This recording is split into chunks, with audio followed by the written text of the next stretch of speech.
Hello, and welcome back to another show and tell video. This time I have a gorgeous book. It is a pop-up version of Alice's Adventures in Wonderland by Lewis Carroll. But this pop-up version was created by Robert Sabuda. I hope I'm pronouncing that name correctly. This has been on my family's bookshelf for many years, and I only recently came across it again and have had a look through it and thought it was so wonderful that I want to share it with you. I think I was slightly banned from playing with it or using it when I was younger, so I'm not sure if that's just because my dad thought I had grabby little hands and didn't want me touching it because he thought it was so fantastic, or if it's actually perhaps of value. I'm not sure. I mean, the craftsmanship that has gone into this, you will see throughout the video. There's only about 10 pages, I would say. 5 maybe, 5 internal segments, but it is truly magnificent, and I really wanted to show it to you. You can see it is still in its plastic covering. Keep it safe from the dust. It has a little biography, what do you call them, blurb on the back here. A classic collectible pop-up, so there we go. It is collectible. Alice's Adventures in Wonderland is Robert Sabuda's most amazing creation ever, featuring stunning pop-ups illustrated in John Tenniel's classic style. I've read something about him recently. He was the original illustrator for the book and was chosen by Lewis Carroll, I believe, to bring it to life back when it was written. The text is faithful to Lewis Carroll's original story, and special effects like a Victorian peep show, multifaceted foil, and tactile elements make this a pop-up to read and admire again and again. And there are some other books here. The Night Before Christmas, The Wonderful Wizard of Oz. I think we also have this one upstairs, The Wonderful Wizard of Oz. The Movable Mother Goose. I've never heard of that. Interesting. It still has its price sticker on, which has gone a sort of faded yellowy colour. $19.99. And it says this was published by Simon & Schuster in 2003. So if it was bought around then for £20, I do wonder how much it would be in today's money. That's excluding the fact that it may be a collectible and have gone up, but £20.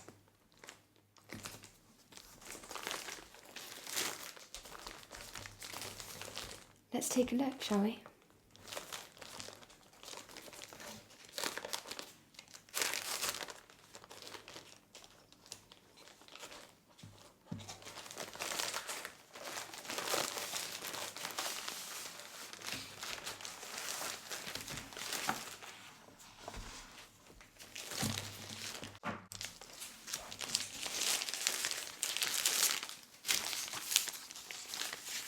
I see. This is just a cover.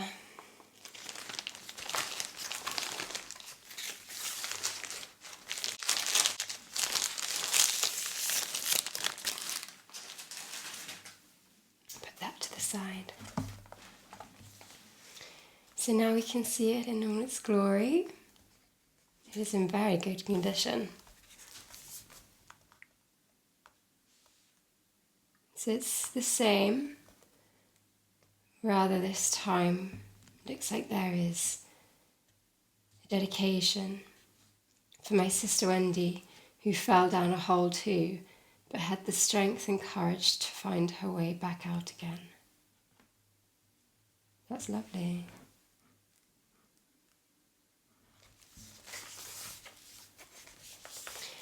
So I won't read the whole of the story to you. I think many of us are familiar with the story of Alice, who falls down a rabbit hole.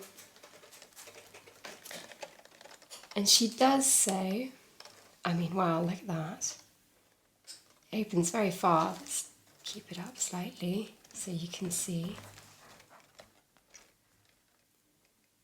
So Alice is sat by a riverbank and sees this white rabbit with a pocket watch and a waistcoat.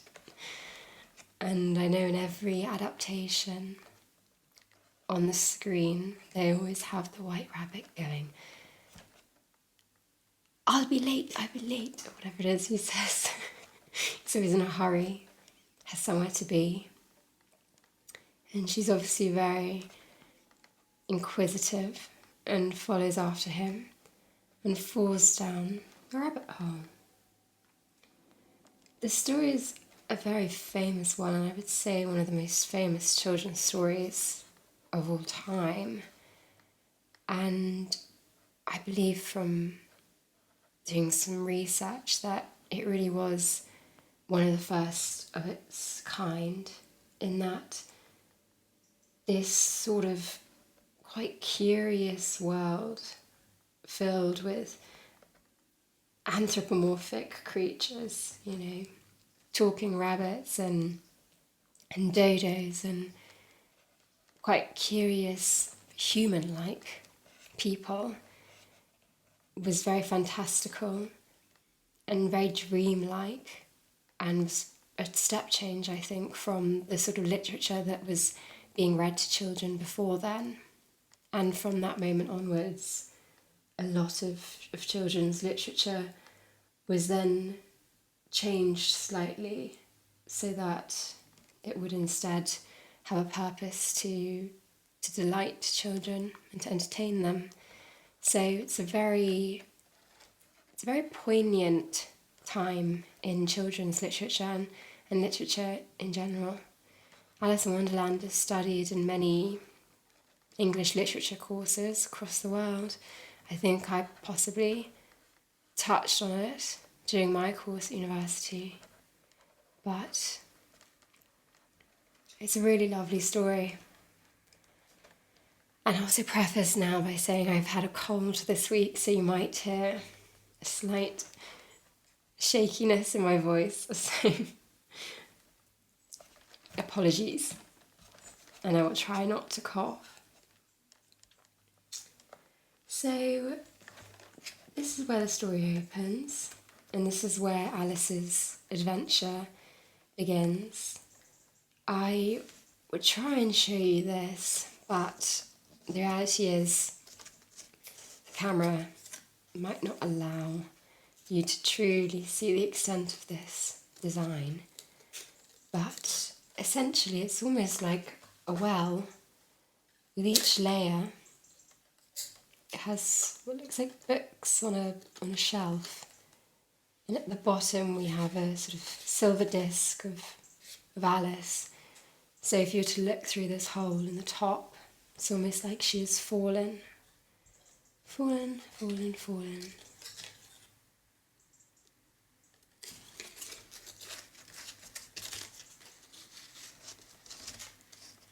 Some of these things are quite fidgety. I love this as well, that it says, "Open me," because it reminds me of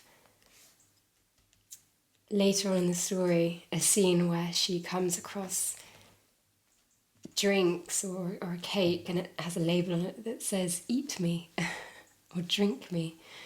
It's very similar. Let's turn the page, sorry.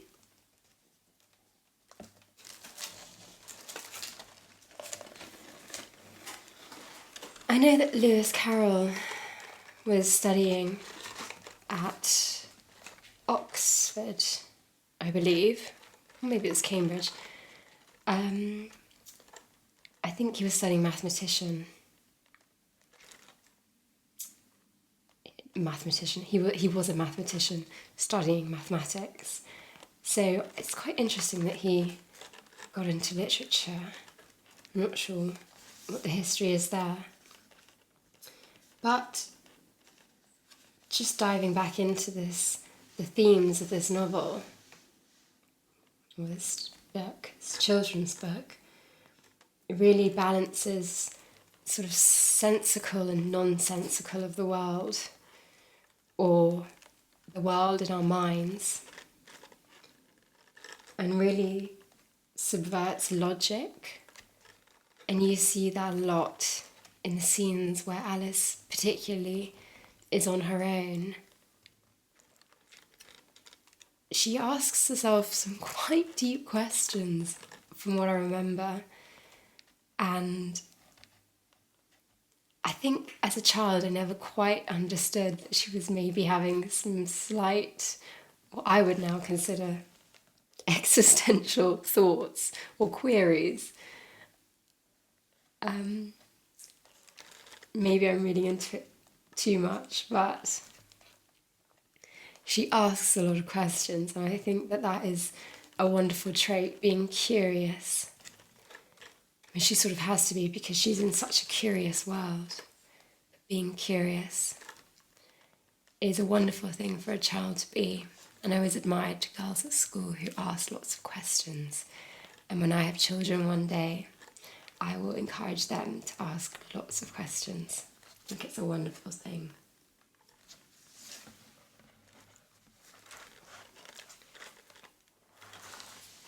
So this is also a fantastic pop-up. It's in this scene that Alice has followed the white rabbit and ends up in this house. And I think she eats something that means she grows to this enormous size where her legs and her hands and arms are all popping out of windows and doors. I think it's the White Rabbit's house, isn't it?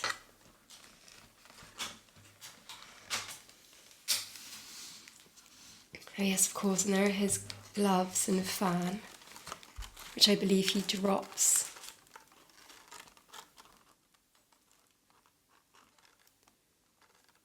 Should we read a little bit? Maybe we should.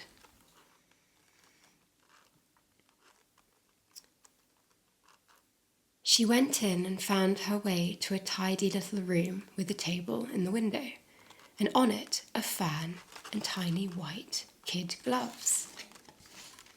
She took up the fan and gloves and was just going to leave the room when her eye fell upon a little bottle. There was no label this time, but nevertheless she uncorked it and put it to her lips. "I do hope it will make me grow large again, for I'm quite tired of being such a little thing." It did so indeed. Before she had drunk half the bottle, she found her head pressing against the ceiling. She hastily put down the bottle, saying, "That's quite enough. I hope I shan't grow any more." Alas, it was too late to wish that. She went on growing, and very soon had to kneel down on the floor. She still went on growing, and at a last resource put one arm out of the window and one foot up the chimney. After a few moments she heard a voice outside. "Fetch me my gloves this moment." Presently the rabbit came up to the door and tried to open it. But as the door opened inwards, Alice's elbow was pressed hard against it. that attempt proved a failure. So you'll see that the story itself is in these sort of sections on the side.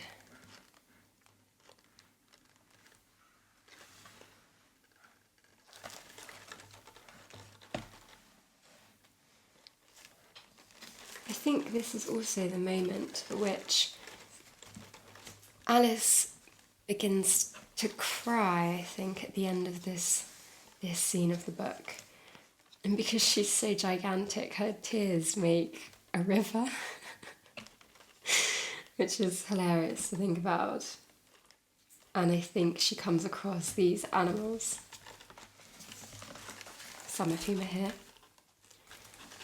comes across some animals who end up doing a race at the end once they're on land to try and dry. And I think Alice becomes involved in that. And I read this rather interesting fact. The mock turtle, who I think is here,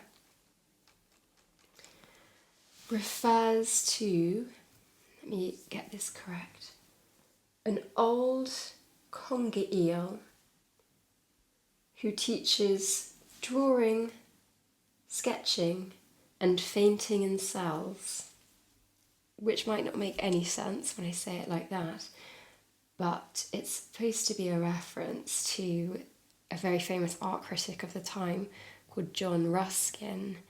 Ruskin is a very famous name. We see it on buildings and connected to prestigious awards and this and that. John Ruskin was a very famous part of Victorian society, and it is believed, or I think it is fact, that he came and taught at the house of the Little family.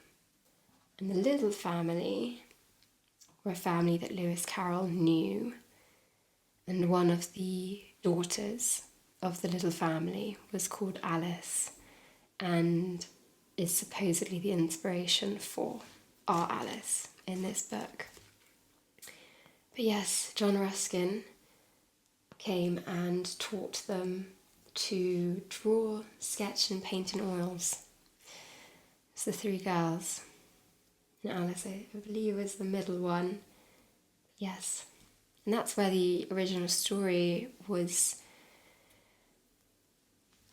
imagined, I suppose, was on a boat trip with these girls. Lewis Carroll joined, and he told them all about this story, and obviously thought it was a great idea to make it into a book, which he did do, and now we have this today.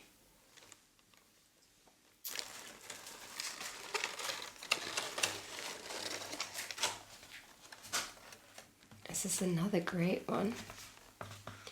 This is the Duchess, I believe. I never knew what part she really played in the novel, apart from being the owner of the Cheshire Cat. It's a wonderful sort of fuzz on this. It's not just pop-up, it's furry. But yes, the Duchess, who has this baby, and I believe at one point requests that Alice hold the baby, and the baby turns into a pig, I think. Very bizarre.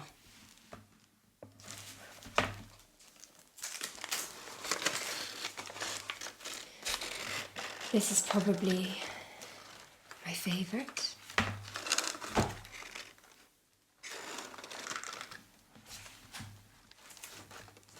Our poor rabbit's ears are not coming up very well. Is he a rabbit? He's a hare. Is he a hare? Yes, he's a March hare. I should know that. But this is great. And you can see there's also the dormouse sleeping. We can also get a view from the back. It's very detailed.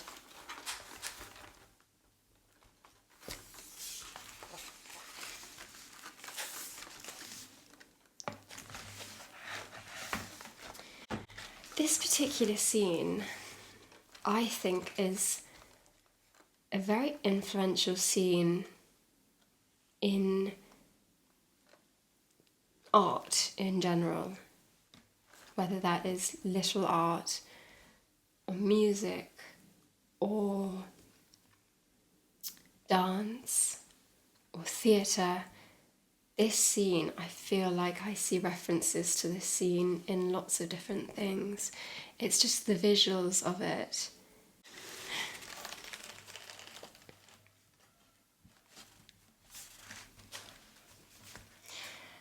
Now this is our scene with the Queen of Hearts, who is playing a game of croquet.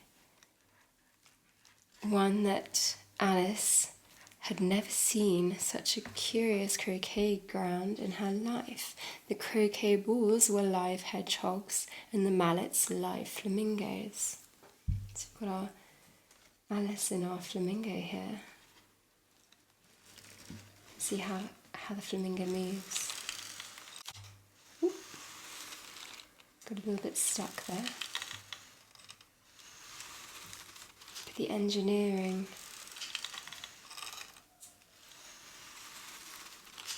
in this book is really amazing.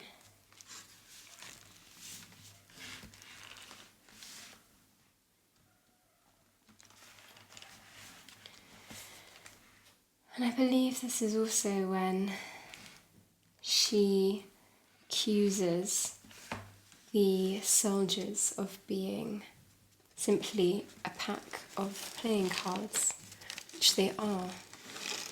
So it's really the moment that Alice becomes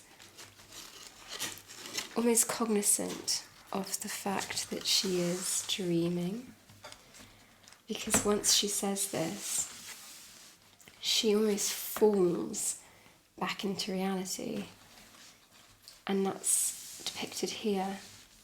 So you can see rather begrudged, bewildered Alice coming back to reality, waking up back in her sister's arms in the riverbed, back in reality. It's a really fantastic end visual, that is. And again, I'm absolutely astounded at how they've created this and how they get it to fold back into itself like that is amazing.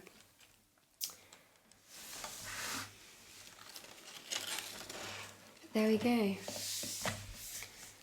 It's really such a fantastic book. It's such a fantastic story that has really stood the test of time, not just with children but with adults, and is a thing of literary inspiration for many different people. I know that going back to Alice Liddell, the girl who was the inspiration, many say, for Alice, that the real life Alice Liddell was able to support herself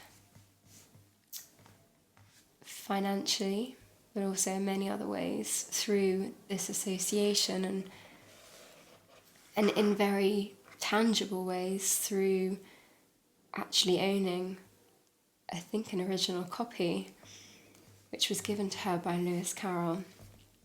I believe she sold in her latter years, and sold for what can only be described as an outrageous amount of money, especially in today's terms. I think probably millions. But it's such a famous story, and it's always one of those questions of, do you separate the art from the artist? Because I do know that some people question Lewis Carroll. Of course, no one is to ever really know what he was like as a person, but I do know that there was an abrupt end to the relationship between himself and the little family, almost 10 years into that relationship. And many sort of wonder if it was to do with him wanting to be married to either Alice or perhaps one of the other sisters, which would be strange in today's standards, given that Alice was a young child when he met her. But this was Victorian times, so a different era. I hope you enjoyed seeing this. It's a really wonderful piece of literature and also a wonderful artifact, I think. So thanks go to Lewis Carroll for the story, but also to Robert Sabuda for making such a wonderful thing for us to look at.